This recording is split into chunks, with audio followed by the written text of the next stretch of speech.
Hello friends, so I'm starting this file today. This is a SAT math file. So again we are going to discuss about this worksheet here and we are going to solve all the questions here. So let's start this worksheet.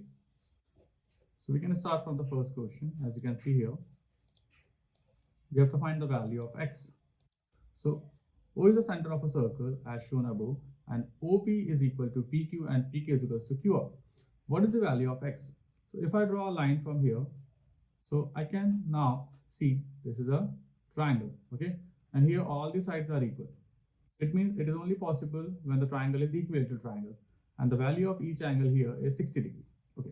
Now if I talk about this whole figure, as you can see here, this whole figure is like a rhombus. Yeah. And here we have this diagonal which is PR. Okay. This PR is a diagonal here. And we know diagonal of a rhombus bisect angle in two equal parts. So it means if this is the diagonal, it means here this is x. So the 60 is divided into two parts here. So 60 is divided into two parts. So 60 divided by 2 is equal to 30. So it means the value of x is 30 here. So the first question is completed here. Let's move to our question number second. If two sides of triangle are 6 and 8, which of the following cannot be the area of the triangle? So there are basically three types of triangle. So first I'm discussing about right angle triangle, then acute angle triangle, and then obtuse angle triangle. Okay. So here in the right angle triangle, we have this perpendicular and base. So it means if I'm taking this height 6 and base 8, so the area is half into 8 into 6. It means half multiplication base into side. Now it will gonna be 24. Okay. Now if I talk about acute angle, so here acute angle is like this. Yeah. So I'm taking this side 6 and this side 8. And if I talk about the height here, so height will gonna be this. Okay. So if I'm taking this h1, okay, here if I talk about the right angle, so the highest possible height is only here in the right angle triangle.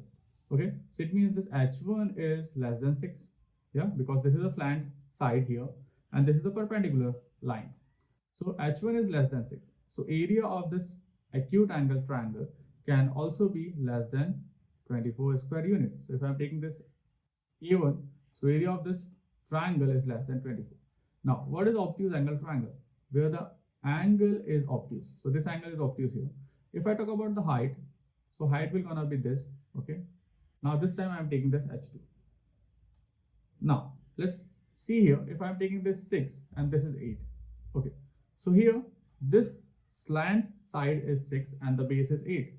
So if I talk about the height h2 again is less than 6 because the highest height is only possible here in right angle triangle.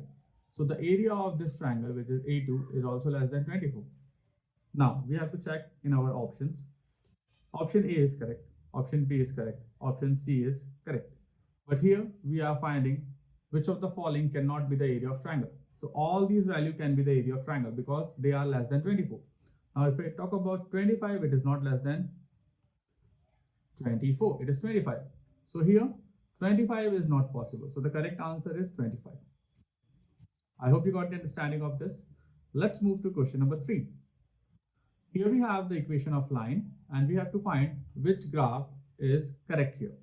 So we have this equation ax plus by plus a equal to 0. A multiplication b is greater than 0.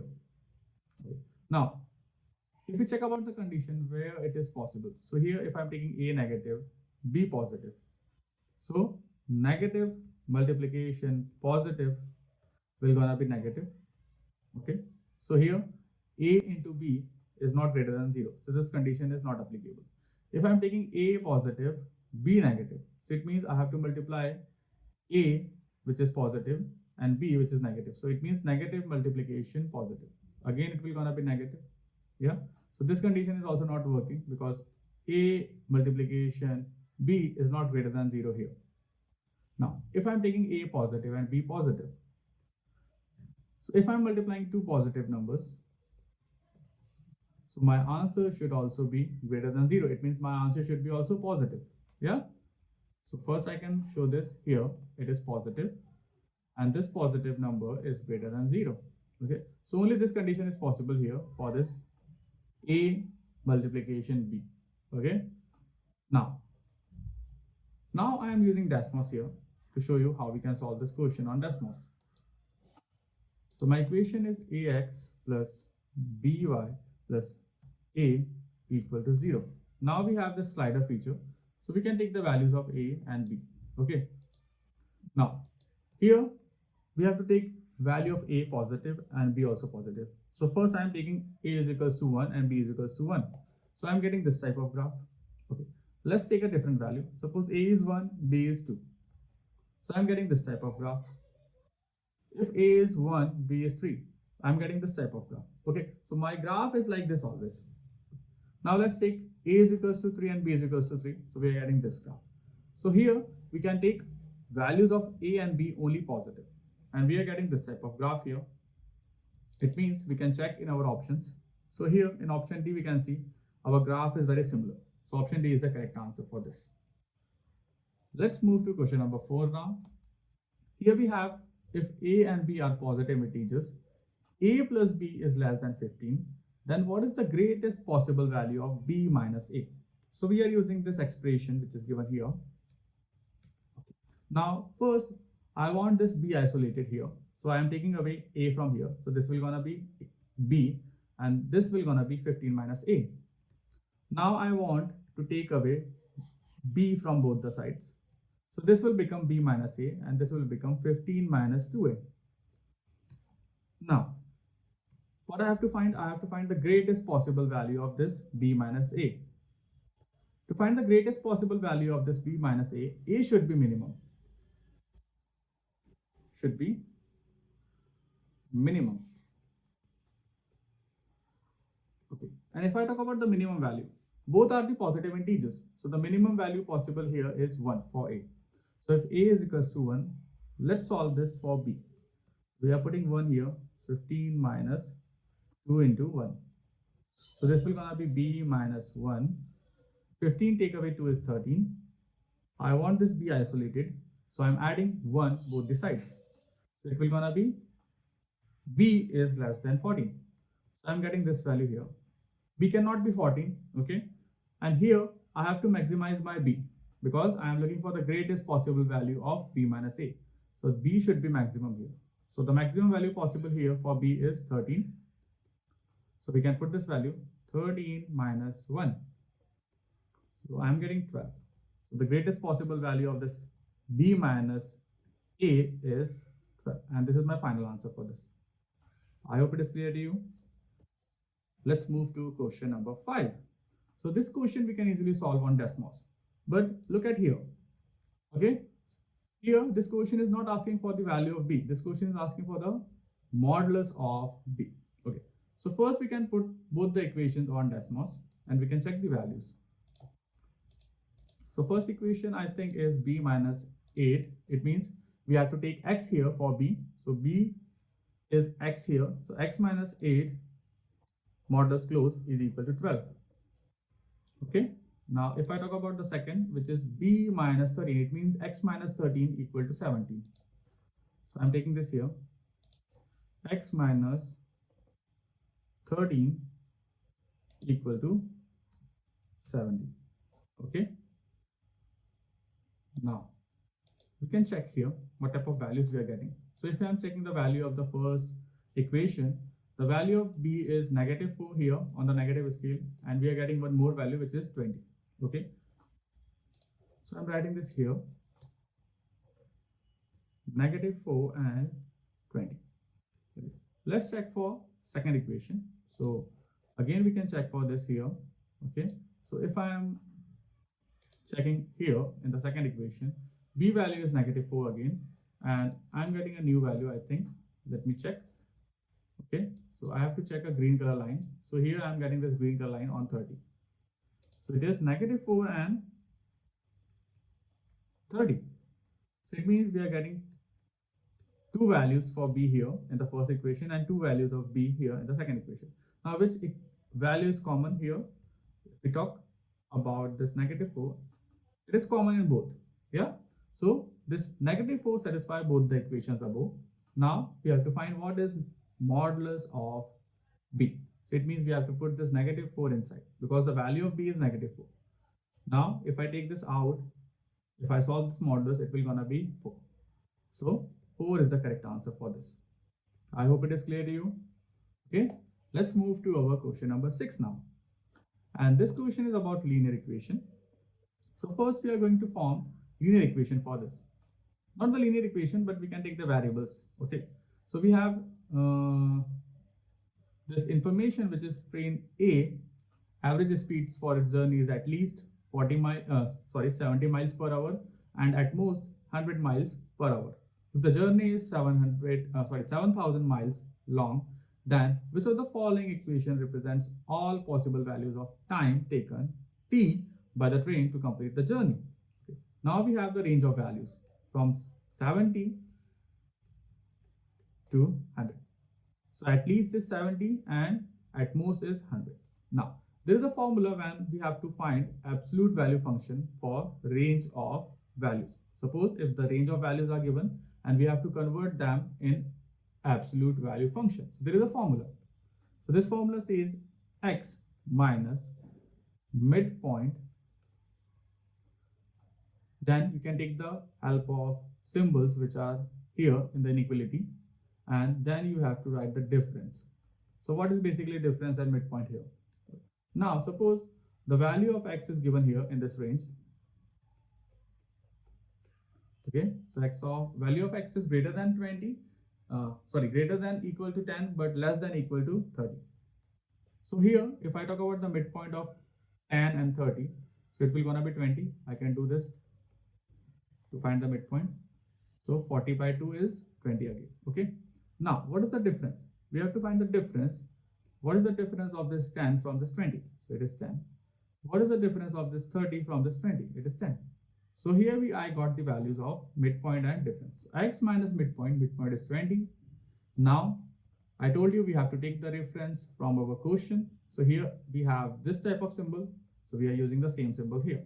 Now we have to write the difference value. Difference is 10. So this is my absolute value function for the given inequality.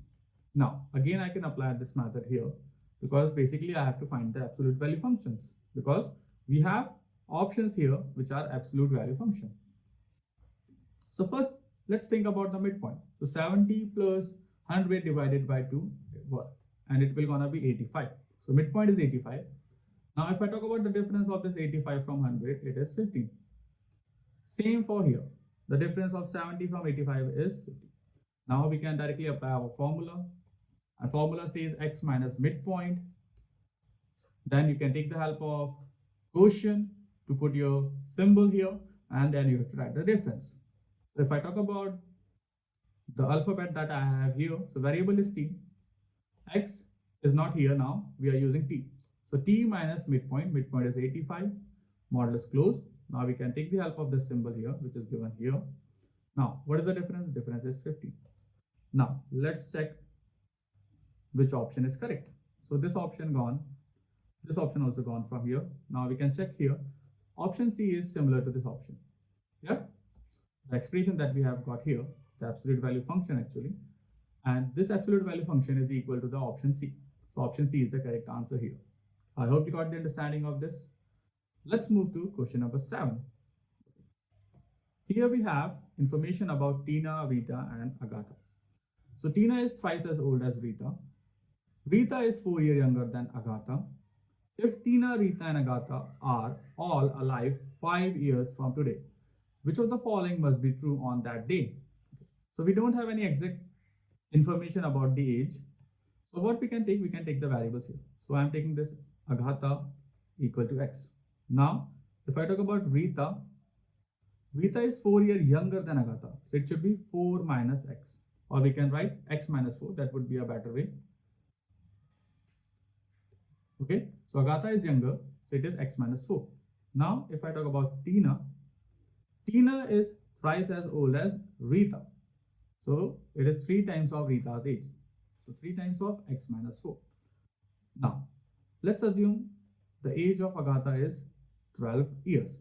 So if we solve this for 12 years, it will gonna be 12 for Agatha, it will gonna be 8 for Rita, and it will gonna be 12 minus 4 multiplication 3. It means 24 years for Tina. Now, after 5 years, the age of Tina will be 29, the age of Rita will be 13, and the age of Agatha will be 17. Yeah? Okay. Now we have option here to check. So first we have to check this first statement. Tina is twice as old as Rita. So what do you think? This 29 is 3 times of this 13? No, it is not. So first statement gone. Now let's check for the second statement. In the second statement, it is written, Rita is 4 years younger than Agatha. So if I talk about Rita, Rita is 13 and Agatha is 17. So yeah, it is 4 years younger. So this statement is correct. Agatha is older than Tina. So if I talk about the age of Agatha, it is 17. Okay, after 5 years, it will gonna be 17. And the age of Tina will gonna be 29. So Agatha is not older than Tina. So this statement also gone from here. Now we can check option A is saying only second statement. So yeah, this is the correct answer here. No need to check the further statements. I hope you got the understanding of this. Shall we move to our second question? Now we have this next question here. Okay, let's see what we have to do here in this question. So if the number n of calculators sold per week varies with the price P in dollars according to the equation N, and N is equal to 300 minus 2P. What does the constant 20 signify in the equation?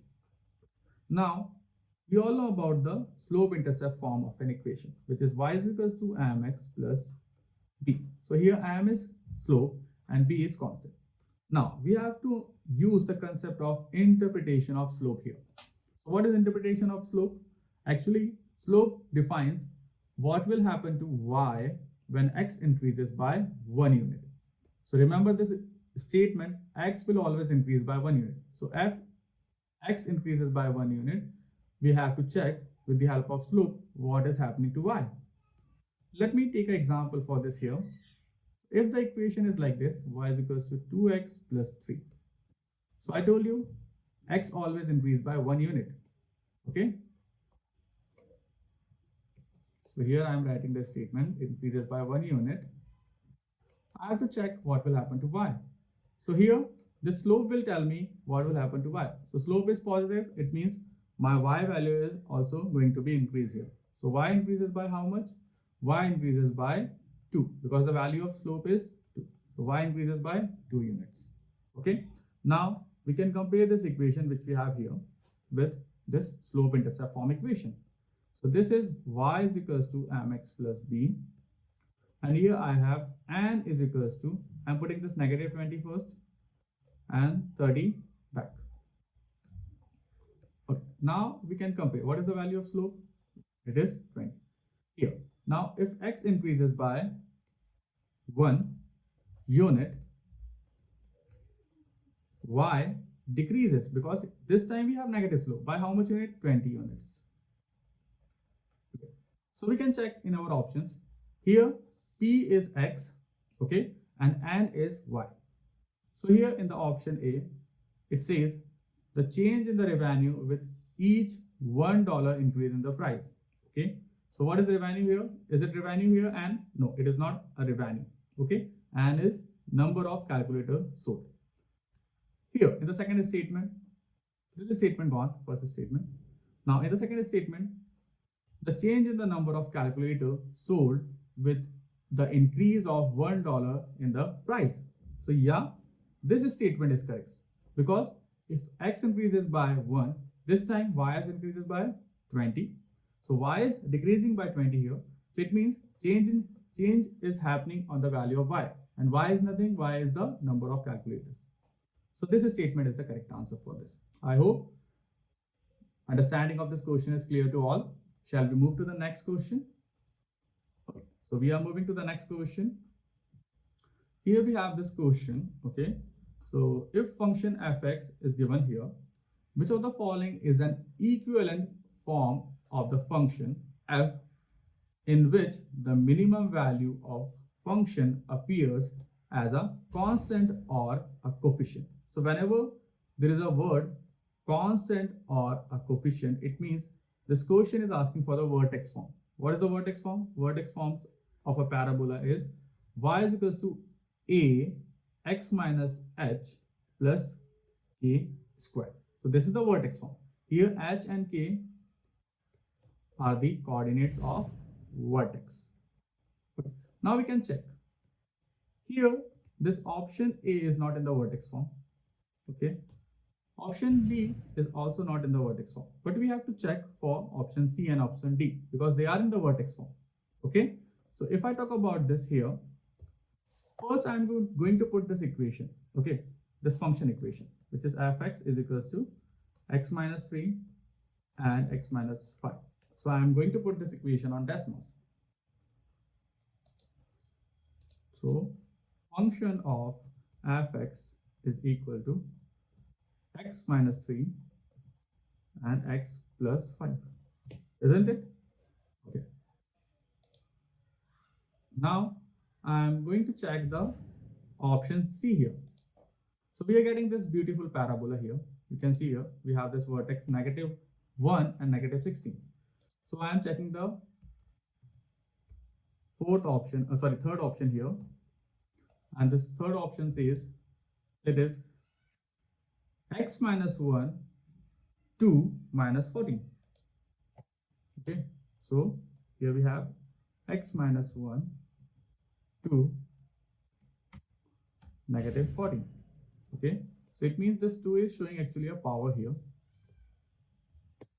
So are we getting the same kind of graph? No. Okay, so there's a printing mistake. This 2 is actually a power. Okay, here it is also power, here it is also power. So we are not getting the same type of graph. So it means this is not an equivalent expression for this. Now we can check for our fourth option. In the fourth option, you can see here we are having 16. So we just need to change this 14 with 16. Okay, what do you think? Are we getting the same kind of graph? Okay, are we? No. So it means we have to check for the option A also. Okay, so option A is x square minus 15. Let's check for this.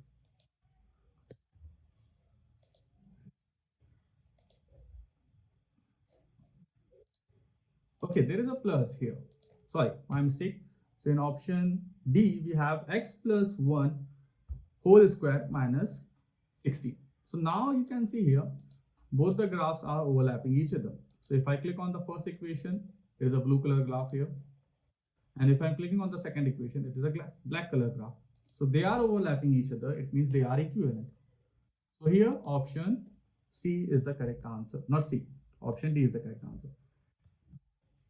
Option D is the correct answer because they are overlapping each other. Okay. And you can directly eliminate option A and B from here because they are not in the vertex form. I hope it is clear to you. Let's move to question number 10. Okay.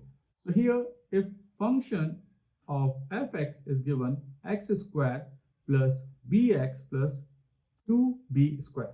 Okay. Which of the following could be the graph of y is equals to fx? So here we have to check this.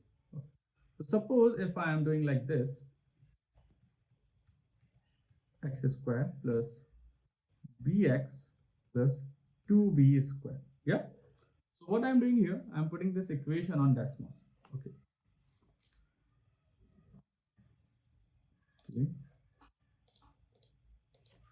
So here, function of fx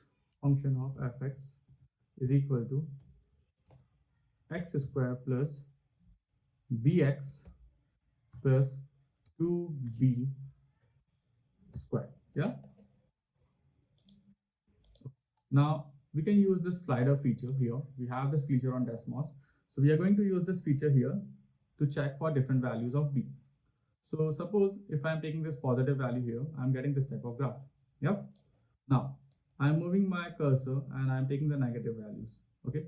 So as I'm taking the negative values, you can see the graph is above this x-axis. Yeah. Now I'm taking negative values. So again, the graph is going up. Yeah. Is it visible? My graph is going up if I am going on the negative scale. Now let's see here what will happen to this graph if we go on a positive scale. So from this 0, I am moving on positive scale. So again, my graph is going up. Okay, for any positive value of b. So it is not coming down for any value of b, whether the value is negative or positive. Okay, so it means you can see here we have this graph, which is graph b, and it is cutting this x-axis, and you can see here this graph is inside this x-axis. It means it is under the x-axis, so this cannot be answer. For any value of b, we have checked. Yeah, this cannot be answer because this graph is inverted. Yeah, and we are not getting this type of graph. And you can also decide with the help of this coefficient. If the coefficient of x square is positive, it means your graph always should be like this. Okay, it will never gonna be like this. Okay, so it is open upward. Now we can check for option D also. So here again in option D, the graph, the parabola is below the x-axis. So it is not possible because the parabola is not crossing x-axis for any value of b. So option A is correct because it is above the x-axis. I hope it is clear to all. Let's move to question number 11. And this is also a question which we can solve using Desmos. So here we have function which is x to the power 4 plus 4x square plus 2. Okay, there is a mistake here. So consider this as minus x to the power 4 plus 4x square plus 2. Now, the function g of x is given here, which is negative x4 plus 4x square plus 2 plus p. Okay, so I have substituted the value of fx here. Now I got this function g of x. And here it is written where g of x has 4 distinct roots. Okay, so all the roots are different. Which of the following could be the value of p? Okay, so we have option 3, 1, 10 and negative 3. So I am using this expression, this function expression on Desmos. And I can substitute the value of p from here to check. Are we getting 4 distinct roots or not? So first I am writing this equation. Sorry, not this equation, this function here. Okay, so this is g of x. And we have negative x to the power 4 plus 4x square. So I am doing change here in this negative x to the power 4 plus x square. Yeah, 4x square, sorry, 4x square plus 2 plus p. Yeah, this is my x function. Yeah. Now we can check for different values of p. So the first value given here in the option is 3. Okay, so I'm putting 3 here. Okay, let me zoom in. So now you can see here we are getting only 2 x-intercepts. Okay, so basically x-intercepts are roots. So here we have only 2 roots and 2 original roots actually, and the rest of the roots are imaginary. So this is a quadratic function. It means here 4 roots are possible, but we have 2 imaginary roots and 2 real roots. So this is not correct. Let's check for the value of p. 1. So now I'm putting 1. Again, you can see here we are getting this graph and it is showing 2 imaginary roots and 2 real roots. So it is not possible here. Again, we have to check where the graph is crossing x-axis 4 times. Now I'm putting the value 10. Okay. So again, we are getting this type of graph and it is not like x-intercepts. We have only 2 x-intercepts and rest of the values are imaginary. Now negative 3. Let's put negative 3 here. negative 3.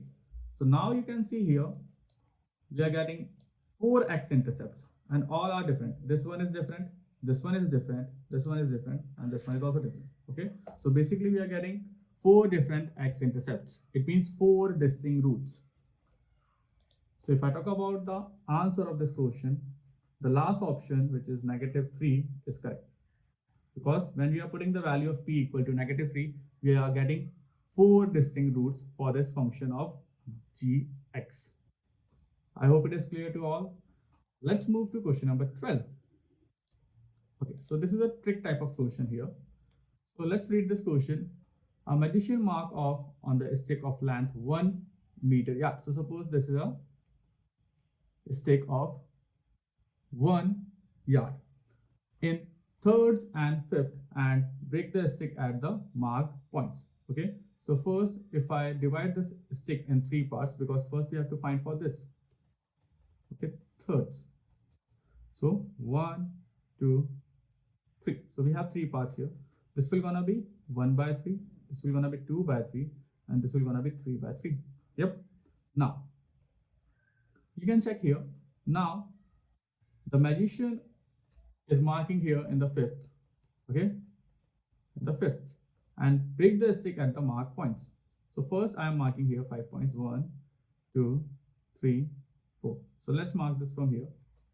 So this is 1 by 5, this is 2 by 5, this is 3 by 5, 4 by 5, okay, and this is 5 by 5, which is basically 1. This is 1 yard. Okay. Now, what is the maximum number of pieces which are equal in length? So we have to find the maximum number of pieces. So if I arrange for this thirds, so I can arrange from here 0, because this is 0, then 1 by 3, then 2 by 3, then 3 by 3. Okay. Now if I arrange for this fifth, so again it is 0. So it is 0, 1 by 5, 2 by 5, 3 by 5, 4 by 5, and 5 by 5. And this question is asking for equal parts. Okay, so you can check here. Here we have this 1 as a denominator. Yeah. And if I check about this 1 denominator here, so we have 1 here also and 1 here also. Okay. If I talk about this 2 here, so we have 2 here also, 2 here also. If I talk about this 3 over 3, okay, so we don't have any kind of this thing. Yeah, because 3 over 3 is basically showing us 1. Okay, instead of this 3 over 3, I can write this 1. And instead of this 5 over 5 also, I can write this 1. Okay, this is 5 actually, don't be confused. Okay, and this is 3.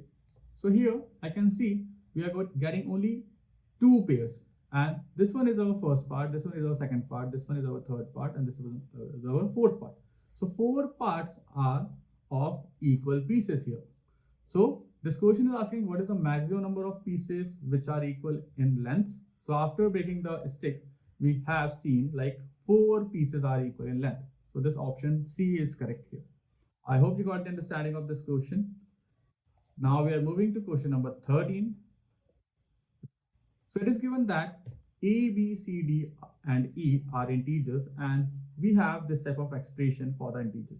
Okay, the mean value, sorry, not the mean. The mean value of A, B, C, and D and E is 65, and the median value is 55. What can be the minimum possible value of E? So if I talk about mean, what is the formula of mean? Mean can be calculated by sum of all the values upon number of values.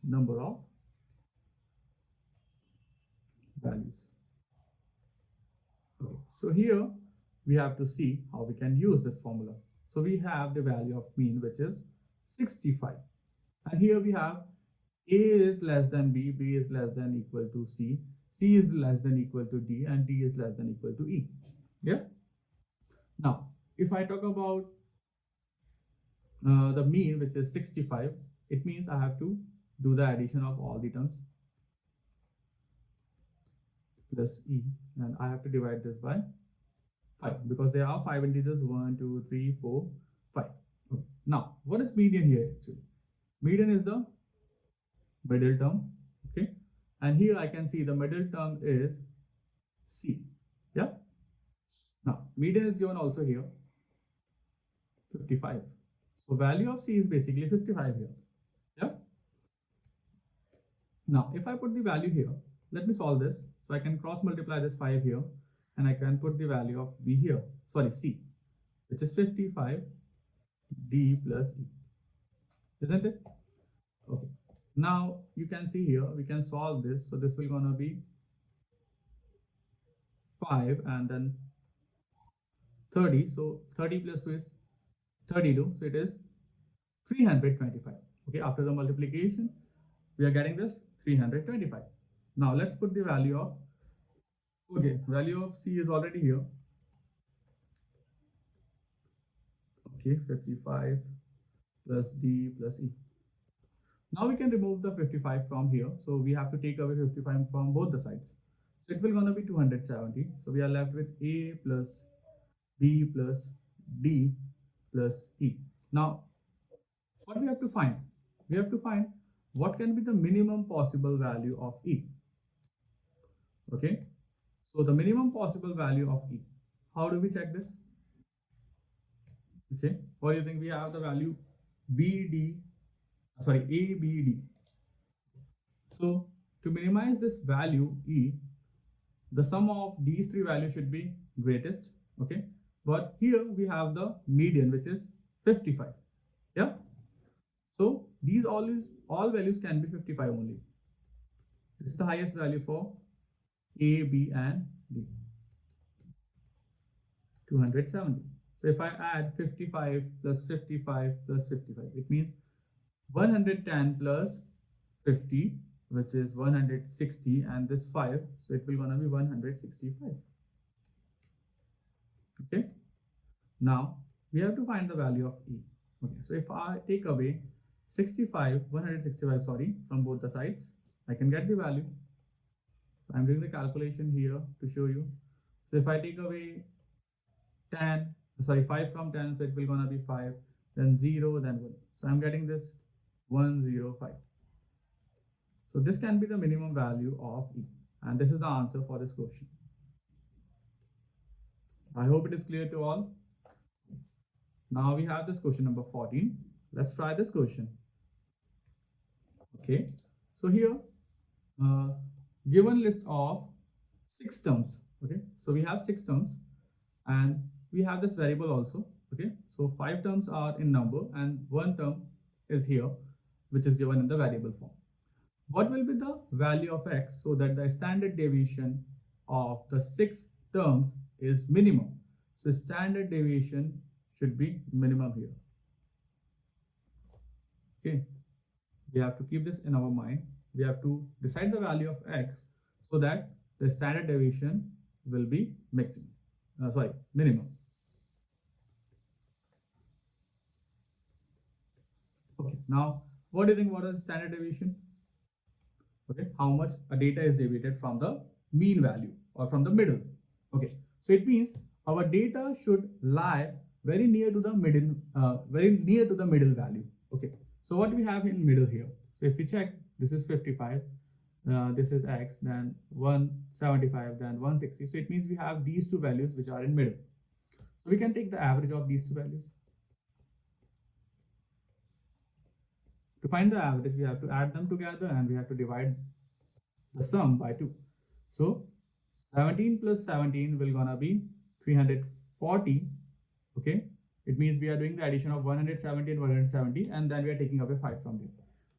So 340 take away 5 will gonna be 335, and you are dividing this by 2. Now let's do this calculation on decimals. So 335 divided by 2. So I'm getting 167.5. So I'm getting 167.5. So to minimize the standard deviation, the value of X should be this. Okay. And you can see here, this is very close to the middle value. The middle value is 165. So this is also a median of this data. So our value is very close to this 165, which is median, so that the standard deviation of all these 6 terms is minimum. Okay, so we got the value of x, which is 167.5. I hope the understanding of this question is clear to all. Let's move to question number 15. Okay, so here we have the information of cars. So of the 60 cars sold by the dealer in a month, 40 have airbags, 25 have power steering, and 12 have both airbags and airbags and power steering. Okay, so here first we can write, so 60 cars altogether. Okay, 40 cars have airbag, 25 cars have power steering. Okay, now 12 cars have both. Okay, so here we have to use the concept of Venn diagram, or we can say the concept of sets. Now here can I say, if we have 40 cars which have airbags, so we can name this set A. Okay, so we are going to use set theory here. For this we can name this set B. Okay, now we have 12 cars which have both airbags and power steering. So it means here this is the intersection of set A and set B. So how do we write intersection? We write like this: A intersection B. Is it clear? Okay. Now what we have to find here? We have to find how many of cars in a lot have neither airbags nor power steering. So it means we have to find what is A union B. Okay, so we can use this formula here, which is A union B equal to A set plus B set minus intersection of A and B. So we can put the values here: 40 plus 25 minus 12. So 40 plus 25 will gonna be 65. 65 minus 12. So it will gonna be 53. So A union, sorry, not 53. I think we did some mistake here. Let's check this again. Yeah, 53. Okay, so 53 cars we have here in A union B. But this question is asking opposite of this. Basically, this question is asking what is complement of A union B. So if there are 53 cars in this A union B, so complement means opposite. Okay, so altogether we have 60 cars. So from the 60 cars, there are 53 cars which are A union B. So complement of A union B will gonna be 7. Let me solve this here also. So to find the complement of A union B, we have to do this thing. From the total cars, we have to subtract A union B. So from 60, we can subtract A union B, which is 53, and it is 7. So here, we can see here, the option B is correct. Why the option B is correct here? Because we are looking for how many cars in the lot have neither airbags and nor power steering. I hope you got the understanding of this. We have solved this question using set theory. Now we are moving to question number 16. Okay, actually this question is incorrect here. So we are moving to question number 7. And this is our last question from this worksheet. Here we have this expression given. So it is A power 1 by 4. Okay, I'm also writing here A power 1 by 4. Then B power 1 by 3. And we have this power here 12. Okay, and this is 5,000. Now we are going to use exponent rules here. So I know if something is written like this, it means it is showing me A to the power 2x. Okay, so same I can apply here. So I'm going to apply this rule here. First, I want to write this rule here. So ax power 2 is basically A power 2x. So if I do like this here, it will gonna be 12 by 4 here for A, and for 13 it will gonna be, for B it will gonna be 12 by 3. Now we can solve this. So 12 goes 3 times in 4. So it is a power 3. 12 goes 4 times in 3 times table. So it is b power 4. Now we have here 5,000. Yeah. And we have to figure out in what way we can write 5,000. Okay. So what I'm doing here, I'm doing not a, 2 power 3 into 5 power 4. Let's do. So we can write this like 2 times 2 times 2, and it is 5 times 5 times 5 times 5. Okay. Now let's do this calculation. So we can use Desmos for this. So 2 power 3 plus 5 power 4. Okay, not plus, sorry. There is a multiplication here. Can you see we are getting 5,000? So yeah, we can write 5,000 like this. So if I want to compare these three things, if I want to compare these things here, so I can easily compare. Because yeah, we can write 5,000 like this. So here the power is same, so it means we can equate the base. So the value of a is 2. Here, if I check, the power is same, so we can equate the base value. So b is 5. So we're getting a equal to 2 and b equal to 5. Now this question is asking what is the value of a square b. Okay, this is not 2, this is square here. So a square b. So we can put the value here. So a square b, it means a is 2 and b is 5. So 2 squared is 4 and 4 multiplication 5 is 20. So option A is the correct answer for this.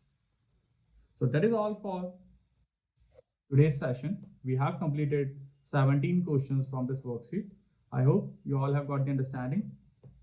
So thank you for your time. See you next time. Bye.